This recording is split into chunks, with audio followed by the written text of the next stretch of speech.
법인 대표님 이런 고민 해보신 적 있으시죠? 개인 사업자에서 이제 법인 사업자 하는데 내 월급 얼마로 잡아야지? 많이 가져가자니 소득세 건벌이 무섭고 적게 가져가자니 솔직히 좀 억울하고 내가 만든 회사인데 내가 만들었는데 왜 내 돈 내 마음대로 못 가져가? 이거 킹받네 이거. 근데 여기서 중요한 게 있습니다. 대표자 급여 아무렇게나 정하면 진짜 큰일 나는 게 무조건 세무상 이슈 발생합니다. 급여도 그렇고 추후에 퇴직금도 그렇고요. 영상을 끝까지 보시면 세법과 상법이 요구하는 기준이 뭔지, 그리고 법인세법, 소득세 사이에서 어떻게 밸런스를 맞춰야 대표님이 세금은 줄이고 내 호주머니는 채울 수 있는지 구체적인 금액, 방법, 계산 알려드리도록 하겠습니다.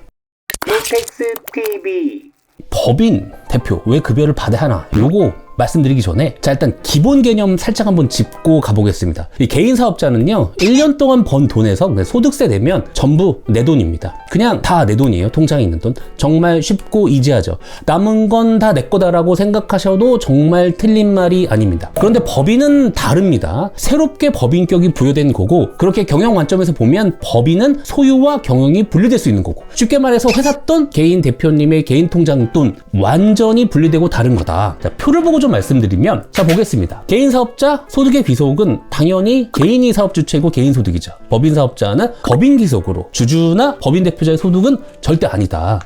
그리고 자금 인출적인 측면에서만 봐도 개인 사업자는 사업자 명의의 그 개인 통장에서 그냥 자유롭게 인출이 가능합니다. 법인은 그렇지 않죠. 법인은 계좌에서 이유 없이 만약에 인출했다, 이미 반출 시 대표자 가지급으로 봐서 인정이자 계산이라던가 지급이자의 송금불산이 같은 어려운 세무조정이 발생하고, 그렇게 대표자는 급여, 주주는 배당으로 자금 인출이 가능하다. 그래서 그냥 법인 대표님은 본인이 세운 회사라도 월급쟁이 사장처럼 급여를 지급받으시면 됩니다. 근데 여기서 많은 분들이 실수를 하죠. 내 회사니까 내 마음대로 하면 되지 라고 생각하시는데 법적으로는 전혀 그렇지 않다는 거, 이거에 대해서 좀 설명해 드리겠습니다. 자, 이제는 세법과 상법 요걸 좀 볼 건데요. 자, 법에서는 뭐라고 하냐? 첫 번째는 세법입니다. 세법은 이렇게 얘기하는 거예요. 관련 법령이 정한 적법한 절차에 따라서 실제 수행한 업무의 대가에 합당한 수준으로 받으면 된다. 이렇게 돼 있습니다. 자, 이제 관련 조문을 좀 보면 법인세법 26조의 과다경비는 송금불산입. 이 송금불산입이라는 게 비용을 인정하지 않겠어, 그런 겁니다. 여기 1번에 보면 인건비가 나오죠. 인건비의 과다 지급은 송금불산입 하겠다 이겁니다. 대표적으로 어떤 게 있냐면 한번 생각을 해보겠습니다. 어떤 대기업 사주라고 해볼게요. 회장님의 자제분이 이번에 경영수업차 어떤 기획실장님으로 오셨다. 근데 타 팀의 실장님은 연봉이 1.5억이에요. 예? 많이 받아서. 근데 이 자제분 있잖아요. 회장님의 자제분, 그분은 뒤에 공을 하나 더 붙여서 15억이라고 한번 가정해 보겠습니다. 타당하지 않죠.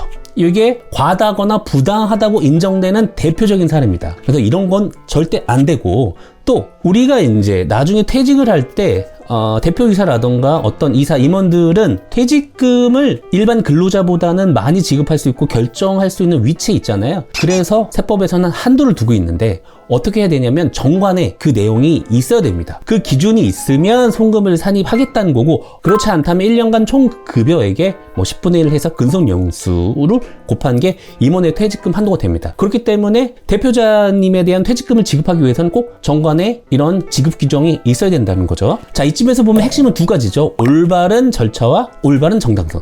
절차 없이 혼자서 막 정하거나 일한 것에 비해 터무니없이 많이 가져가면 안 된다는 건데, 상법도 한번 보겠습니다. 상법은 어쩌면 절차적 정당성을 얘기하는 건데, 이사의 보수, 대표이사 보수라고 할 수 있어요. 대표이사 보수는 정관에 금액이 기재되어야 하고, 그렇지 않으면 주주총의 결의로 이를 정한다라고 되어 있습니다. 근데 여기서 주의하실 점이 있죠. 주주총회나 이사회 결의를 형식적으로 하시면 절대 안 된다는 겁니다.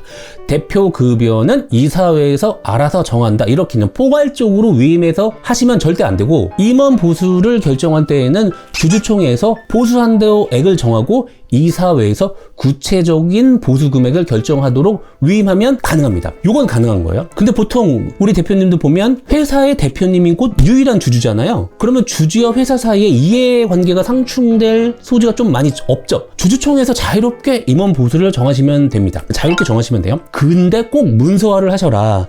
주총 의사록 같은 걸 꼭 남기셔라. 그래야 절차적 정당성이 확보되는 거니까요. 이제 세법도 받고 상법도 받고, 자, 이제 어떻게 급여를 설정해야 되는데 이거에 대한 내용입니다. 자, 1번은 이제 좀 보수적으로 접근하라, 요건데요. 회사가 앞으로 잘 될지 안 될지 확신이 안 서실 수 있습니다. 일단 급여는 그냥 낮게 정하는 겁니다. 그리고 법인의 대표자는 최저임금을 적용받는 자가 아니기 때문에 일단 극단적으로 무보수로 하셔도 됩니다. 만약 이제 건보료 같은 재산 점수 지역가입자로 해서 지역보험료가 많이 나오시는 분이 아니다. 그럼 일단 무보수로 하시고 회사 사정이 점점점 괜찮아지면 그때 정상적인 급여를 좀 올려서 설정하는 것도 괜찮다. 그래서 보수적으로 좀 접근을 하셔라가 제 의견 1번이고요.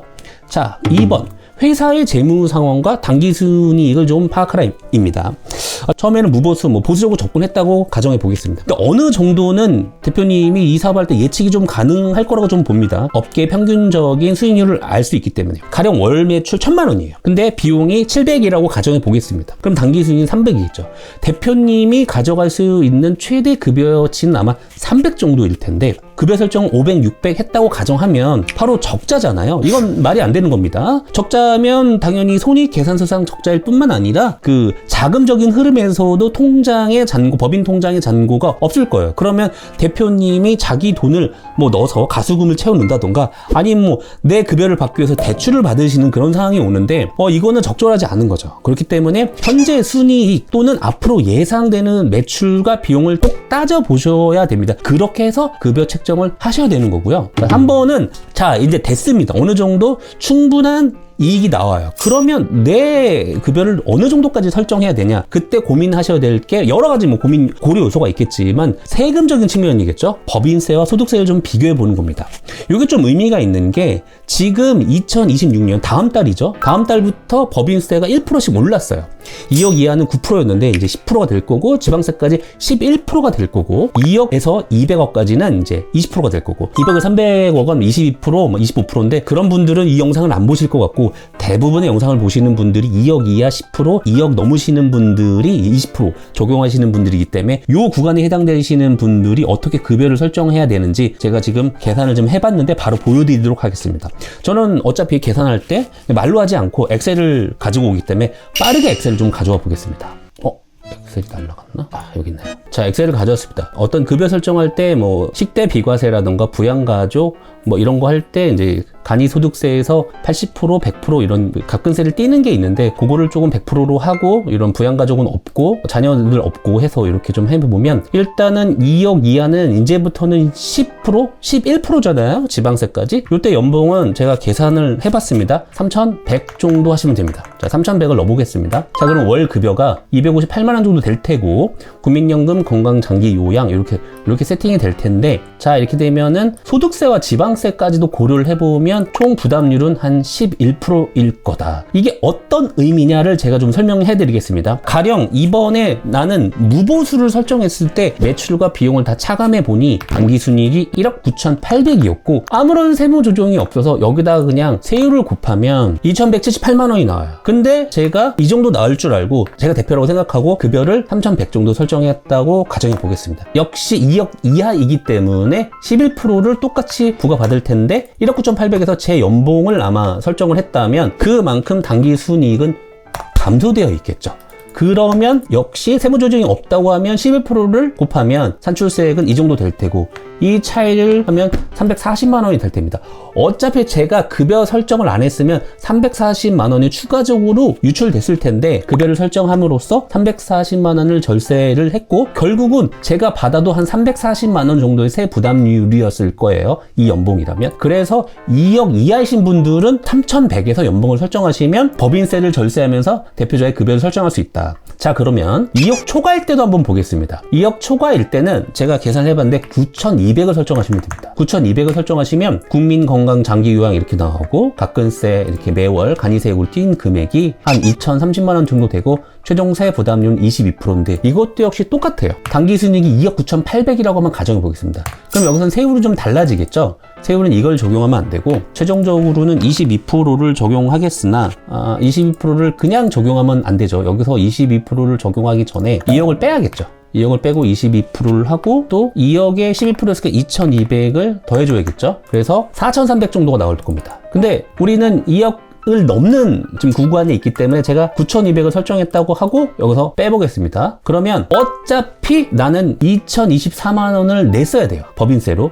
하지만 내가 급여를 9,200을 설정함으로써 당기 순이익이 2억 600으로 줄었고 감소하면서 결국은 법인세 유출세액은 2,300만 원 정도 될 테고 그렇게 받음으로써 9,200에 대한 내 부담률은 한 2,030만 원일 텐데 여기 좀 차이가 나지만 이걸 정확히 딱 원 단위까지 맞출 수는 없습니다. 그래서 2억 이하다 그러면 3,100 그리고 2억을 초과하시는 분이다 그럼 9,200을 설정하시면 됩니다. 물론 제가 편의를 위해서 9,200을 빼도 2억을 넘게끔 설정했는데 2억에 걸쳐 있으신 분들은 좀 더 세밀하게 계산을 좀 해봐야겠죠. 근데 2억 이하다 그러면 3,100을 하시면 되고 2억을 충분히 넘는 분이다 그러면 9,200을 설정하시면 최종적인 절세에 맞게끔 하실 수 있다. 이렇게 정리를 하겠습니다.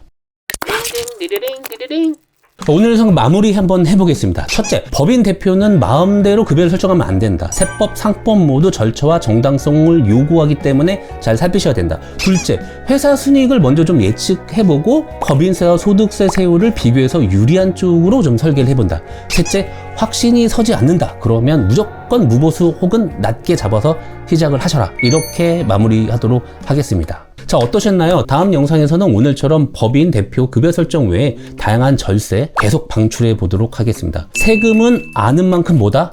아끼는 겁니다. 채널 구독해 주시면 꼭 알아야 할 세무, 다양한 정보를 놓치지 않고 받아보실 수 있습니다. 그럼 다음 영상에서 뵙도록 하겠습니다. 감사합니다.